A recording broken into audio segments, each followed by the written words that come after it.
I called out to the man in the dark woods. I begged him to speak, to move. But he just stood there, back turned, like he was waiting for something. Let me know in the comments. Where in the world are you watching this from? I'd done this plenty of times before. Pack a bit of food, throw a sleeping bag over my shoulder, and head out to the woods for a quiet night under the trees. No tent. No real plan.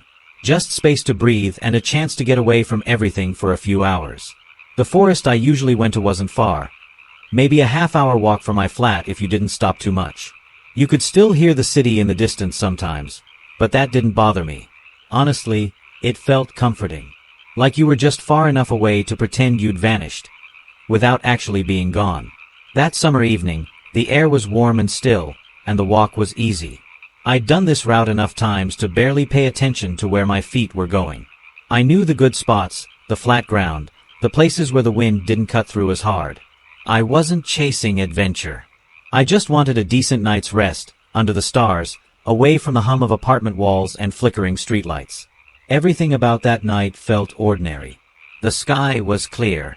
My pack was light. I even brought one of those pre-packed dinners and a cold drink. It was shaping up to be one of those quiet, forgettable little nights you barely remember the next morning. At least, that's what I thought at the time.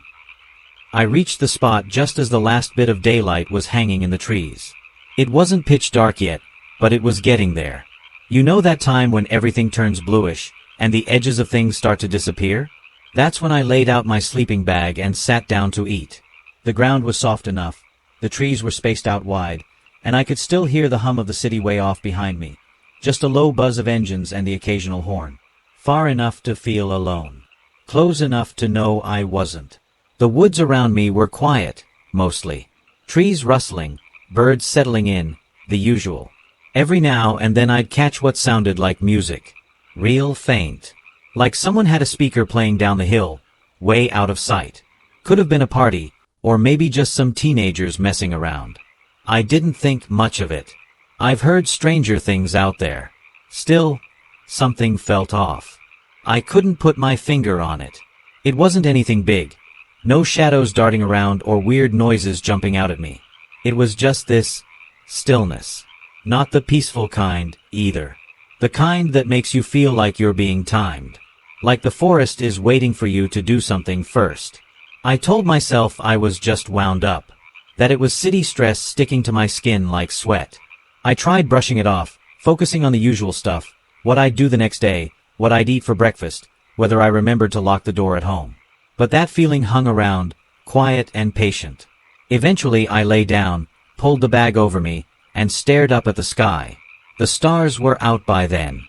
The kind of clear you don't get unless you're out in the open. And even though it should have been peaceful, cool breeze, full stomach, perfect silence, I couldn't sleep. I'd start to doze, then snap awake like I'd heard something. Then again. And again. One time, I could have sworn I heard a twig snap. Just one. Like a single step. Then nothing. There were also these faint echoes. I don't even know how to explain them. Laughter, maybe. Or people shouting. But in that way where it's so far off you can't tell if it's joy or panic. Sometimes I think it was just my mind filling in the blanks. But even then, something didn't sit right. You ever get that feeling when your brain tells you there's someone else nearby? No real reason. No sound. No sign. Just that quiet, gnawing certainty that you're not completely alone. That something or someone is out there, just far enough away that you can't see them. But they can see you. That's how it felt. I kept telling myself I was overthinking it. That it was all in my head. Still, I found myself sitting up, looking around.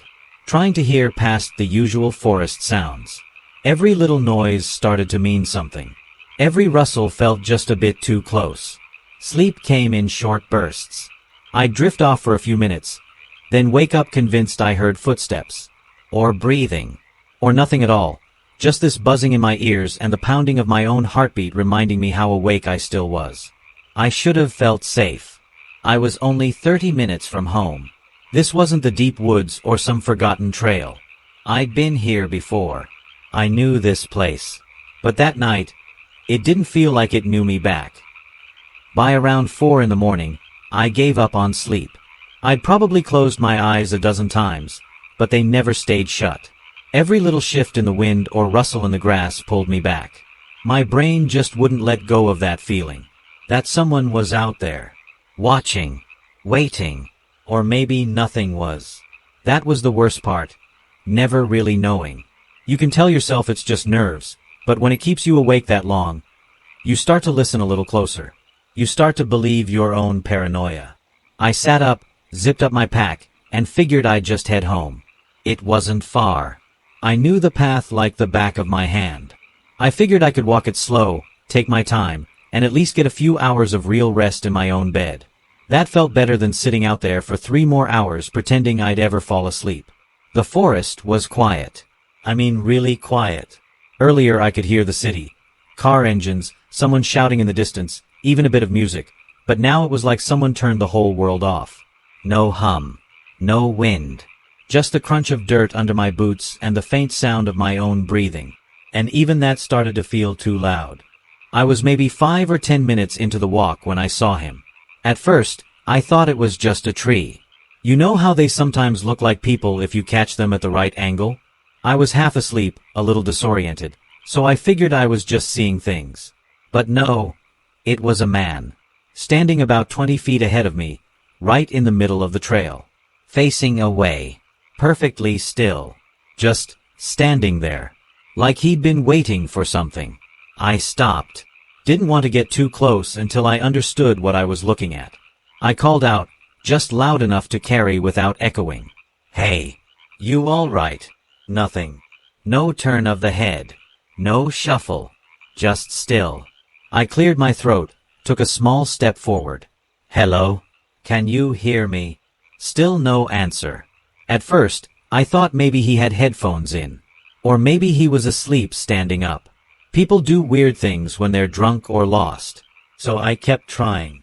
Excuse me, do you need help? I tried again. Louder this time. Then in a second language. Switched back and tried again. I must have asked 6 or 7 times. First politely. Then firmly. Then with a little more edge to my voice. The kind that says I'm done being polite and I need to know what this is. Nothing. He didn't flinch. Didn't breathe loud enough to hear. Just kept standing there, with his back to me, like he didn't even know I existed. And I stood there, waiting for him to move. To say something. Anything. My throat went dry from talking. My legs started to ache from just standing. My nerves were frayed.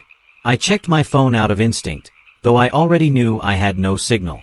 Every few seconds I looked around, half expecting someone else to appear, like this was a prank, or I was being messed with. But it wasn't. It was just me and him. And he wasn't giving me anything. 10 minutes passed like that. 10 minutes of talking to someone who didn't so much as twitch. 10 minutes of silence so thick I could hear my own heartbeat in my ears. I remember thinking, what if he never moves? What if I'm stuck here waiting for someone who isn't even real? Then, just when I was thinking about walking back the way I came, he moved. Slowly. No sound. No shift in his shoulders. Just this slow, quiet walk forward. Away from me. Down the same trail I needed to take to get home. And that was somehow worse.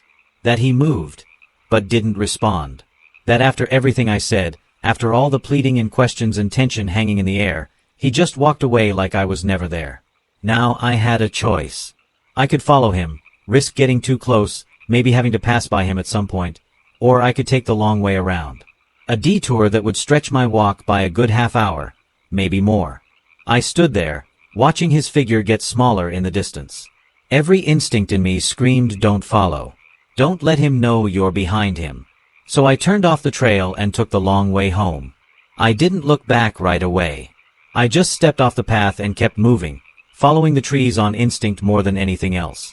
I'd walked this area before during the day, so I knew if I kept heading at an angle, I'd eventually hit a bike trail that looped back toward the city.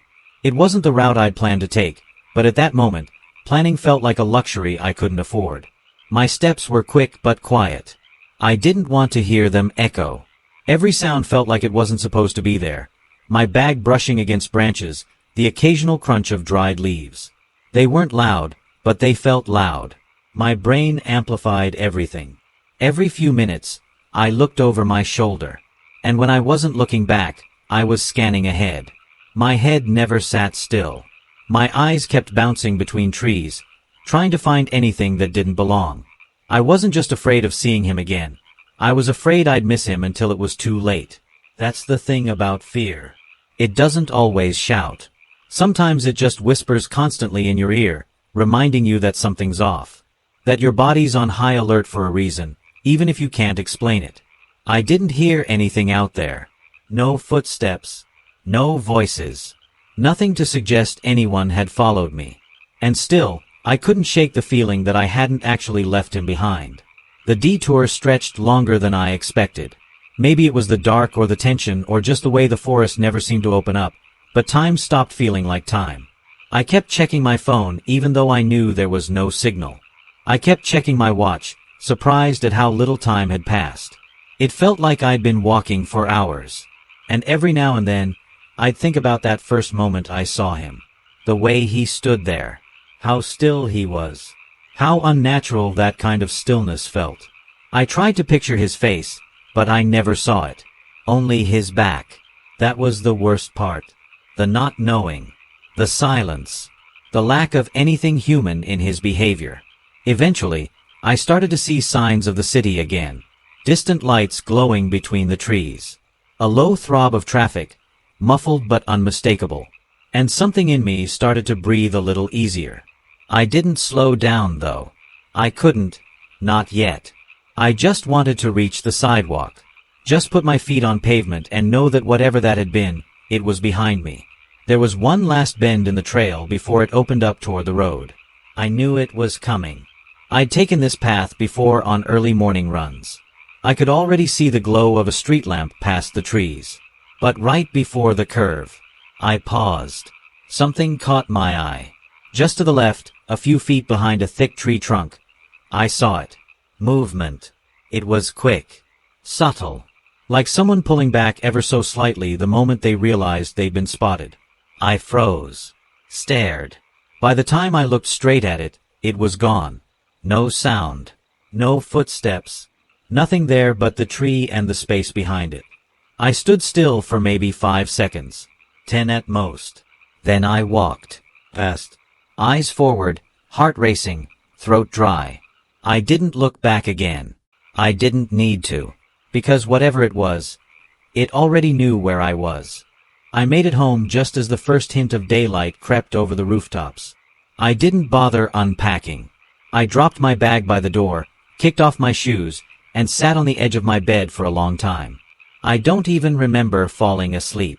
Just that I kept blinking up at the ceiling, waiting for something to feel normal again. It didn't. That morning, my body wanted to shut down, but my head wouldn't let it. Every time I closed my eyes, I saw that figure again. Just standing there. Still.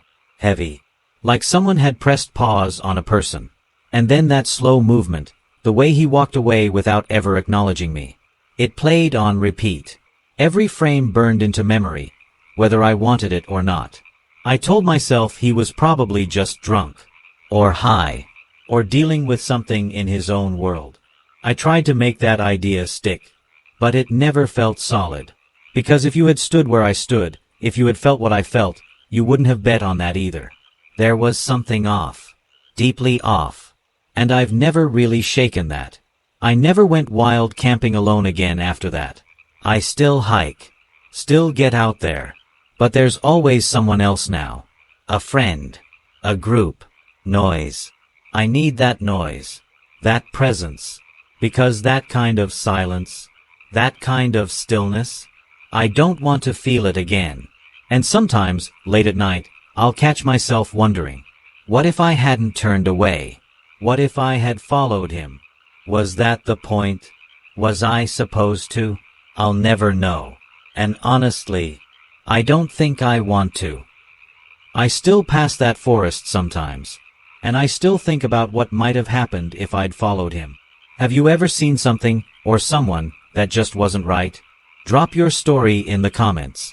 I might feature it next time.